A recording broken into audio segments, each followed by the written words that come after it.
What up? And if you're just joining us, this was the scene last night in Milwaukee. The Bucks and the Suns, a game that the home team desperately needed, and the fans were ready in finals. He added 13 rebounds. Bucks win it 120-100, their first win in this series. So it's 2-1, and look who is here. Cassidy Hubbarth makes her way here, covers the league all season long for us, obviously.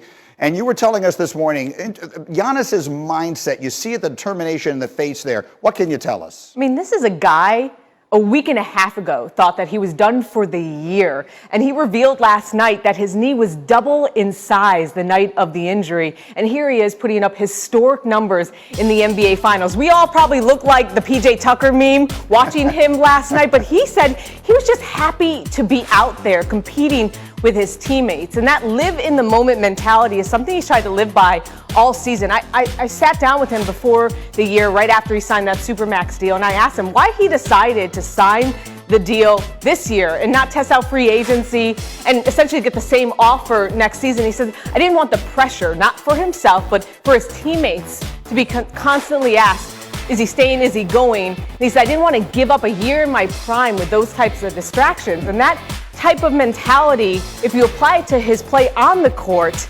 playing dominant inside is when he's most free. It's when you see him settling for jump shots or threes.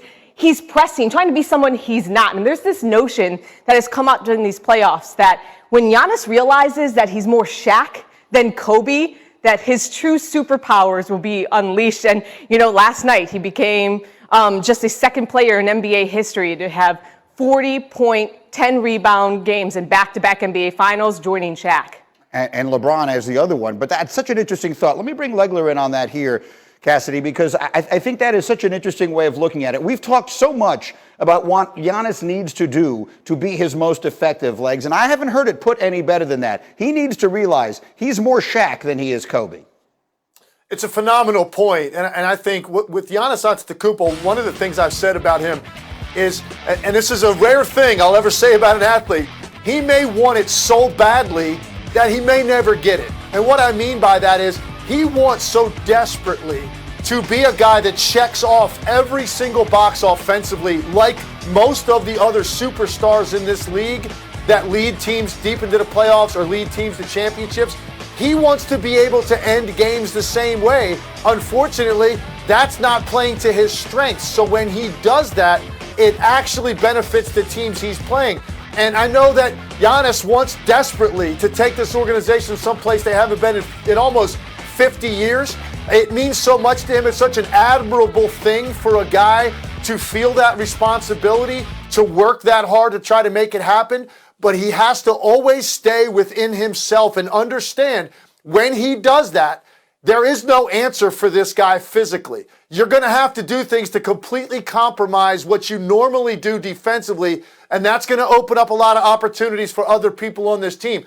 But when he buys into that bait, when he takes that 17-footer, when he takes that three off one pass up the floor, you are completely bailing out a defense that is so relieved you just took that shot because there's no answer for what he's able to do in the restricted area of the floor. And he really played to his strengths last night, and now the Bucks are back in the series. Again, and we were talking earlier this morning, if you weren't with us, Tim Legler, when the Suns got in foul trouble last night, they had to go to the small lineup, and Giannis was able to dominate. That feels like if they could find a way to do that, if they can find a way to get that sort of dominant interior presence the rest of the series, is that their best way to win? I mean, Ayton, this is the first time all postseason that he's had 5 fouls. I mean, he's averaged 2.5 fouls, and he's been the key to this Suns team. I mean, obviously the backcourt are their two best players, but Ayton, his presence inside, getting him in foul trouble and taking him out of the game. The Suns lost this game because you can't have Ayton out of the game and Devin Booker not shooting well. And so that's the key. And if I'm the Bucks, they have some time here. This is unique because they have two days off because of the All-Star game. I'm focusing on that. How do we continue to get Ayton in foul trouble? And the loss of Dario Saric is glaring right now. Not till Wednesday. Yeah, I completely agree with what Cassidy just said. It has to be a mindset now for Milwaukee because look at what they put out there when DeAndre Ayton picked up that 4th foul in the 3rd quarter. And by the way, he has to be smarter than that. You know, you can't go over and try to contest a shot on Giannis Antetokounmpo coming in. It's 2 points. And now the Milwaukee Bucks are saying if we can get that guy off the floor, there's not much left there at all. Frank Kaminsky's just not a guy that's going to have a physical presence in this series.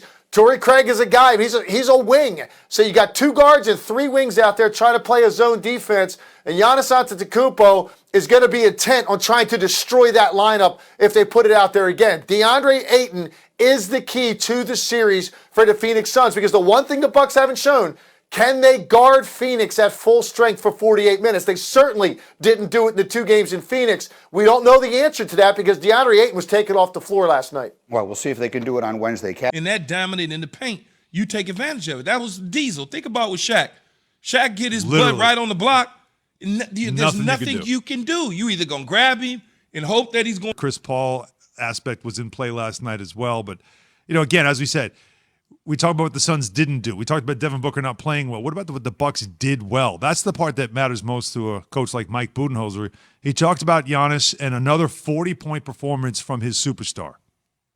He's just doing whatever it takes to help his team, to help us. He's in an aggressive mindset. He always plays that way. But I thought he played with the pass well, made some great reads, found guys, played against the zone. He just did a little bit of everything, offensive boards, putbacks. So we need a lot from him, and that's what he does. You didn't like that, did you? The tone. No. I thought the tone here is fine. But that's the same tone that you get. He has been consistent. You're right. He's been consistent. Even when you lose, that's the same tone you get. You're right. And so why I asked you that question, though, if I took that same tone and I gave that same tone to a more aggressive coach in a sport. Pete Carroll, how does he talk after this win? Pete Carroll would just tell you simply, I expected Giannis to do that. That's why he's the MVP. Loves him, right? He'll talk about how much he loves him, what he means to us, like all the emotion comes out. But my Bud's point not an is, emotion coach. if I gave you that same, everything Bud said, and I dropped it into Pete Carroll's voice or whatever, you'd be like, yeah, that's what I'm talking about. Same words. So you think it's more the delivery? Like you say, it's not what he's saying, it's the delivery. It's the delivery. That he is just monotone. That's who he is as a coach. Boring. But it sounds so boring, right? When he was saying it right there, I was like, why did we even play that? Right. Like, let me go to sleep. Yeah, great. Yeah, it's like, but if I gave it to Pete, or I gave it to Parcells, or I gave it to Coach Riley, or I gave it to somebody like Steve Kerr that just got a little more of that, you would embrace that. I'm guaranteed 100% you would embrace that. Is that really what it is? Am I falling for that? Am I falling for the delivery? You fell for it. Is that what this is? You fell for it. Wow. You fell for it. 888-ESPN, 888-729-3776. Are the Bucks back in this series after this win, or is it they had to do what they did, they had the crowd behind them, and now it's a matter of can they do it again? Key, that's the question. Can they do it again? But this is, again, you bring up Coach Bud. You bring it up. And I'm first to admit, and I know Jeff Van Gundy, I felt like he was talking to me last night during the broadcast. Guilty. But right away, I'm like, come on, Jeff. But he's just saying, I don't understand all these people that criticize Budenholzer. They don't know basketball. I'm like, that hurt. That one hurt because I feel like I do. And I feel like I watch a team that is so maddening at times. So let me ask you this, though. How did they get here? Did they get here just because Giannis alone, that Giannis carried them all by himself to the championship? They got here because Kevin Durant's foot was on a three-point line. See, but that's not fair. I'm sorry. That's not fair, That though. is the story of their run to the finals. It's not fair, though. Kevin Durant almost single-handedly knocked them out of the playoffs. His toe is on the three-point line. What word did Come you on, just Key. use? Almost.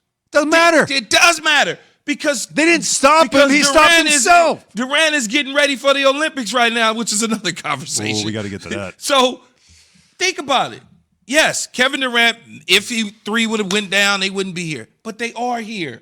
And the whole you point could also is, say that if Kyrie Irving doesn't get hurt, we can if say he doesn't that too. get hurt, there's no way to get out of that series. Butts and blah, blah, blah. We can do that all day long. Yeah, we can. Right, but we can. I have more here, ammunition for and you. And the coach obviously has to get some sort of kudos for being a part of it. It ain't autopilot. All right, yes. He's got to make some adjustments. He's got to be able to tell Giannis, stop shooting threes, get down low. This is what we need to do. He's got to tell. Defensively, Jrue, I need you to lock down Booker. Right. Here's how we want to do it. Here, don't switch off. This is what we're doing. I want you to get over the screens. I want you to get under this. He has to do something. The guys. Well, I'm not saying he's not doing anything. It's not that he's not doing anything as a coach, all right? I'm not saying that, but like you just were talking about, the delivery sometimes is just you mad at him about the delivery? Well, because when your can't- team is down and you can just get the same monotone, it's like, guy, like give me a break, give me a little personality. something. You're right. I'm And learning so that my as whole we point- go. But the reason that I'm like, Coach, But to act like this Van guy's Gundy- like in this guy's going like he's Red Auerbach all of a sudden with the way he coaches, that's a bit strong. It's like not you like saying he's Red Auerbach. But you It's the saying fact Devin that- Booker shouldn't be compared to somebody is it's me saying that Coach Bud, he's a good coach, but let's not put him in the pantheon of great coaches because they're in Nobody's the doing finals. that, but people. He's had fortune work for him in the playoffs. Has been crushing this dude forever, and all he continues. They're down 2-0, they come back. They're down 2-0, they come back. It just there's something there. I'll tell you what, he I'll gets his change my 48 tune hours. if He they gets win his game 48 4. hours or so to make the necessary adjustments that he makes. Now he gets 2 days. Well, now he gets another 2 2 days. If they win That may game be 4, too much I time. start to change my tune. I'll tell you that. If they win game 4, But all I'm saying is, let's be fair when you are critiquing his ability as a coach.